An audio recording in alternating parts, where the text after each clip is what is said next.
कोलगाव जिल्हा परिषद मतदारसंघात एका अज्ञात बाबाच्या वावरामुळे राजकीय वर्तुळात चर्चेला उधाण आलं आहे। ही व्यक्ती ज्योतिषी असल्याचं प्राथमिक माहिती मिळत असून येथील ग्रामस्थांनी त्याच्या हालचाली संशयास्पद वाटल्याने त्या बाबाला पोलिसांच्या स्वाधीन केल्याची माहिती मिळत आहे।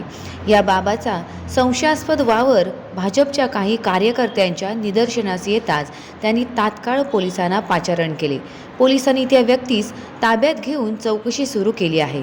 हा बाबा नेमका कोण, तो कोलगाव मतदारसंघात कुठून आणि कशासाठी दाखल झाला याबाबत सखोल चौकशी करण्यात यावी अशी मागणी भाजपकडून करण्यात येत आहे। जिल्हा परिषद निवडणुकीच्या पार्श्वभूमीवर हा प्रकार घडल्याने विविध तर्कवितर्कांना उधाण आलं असून मतदारसंघात चर्चा रंगली आहे।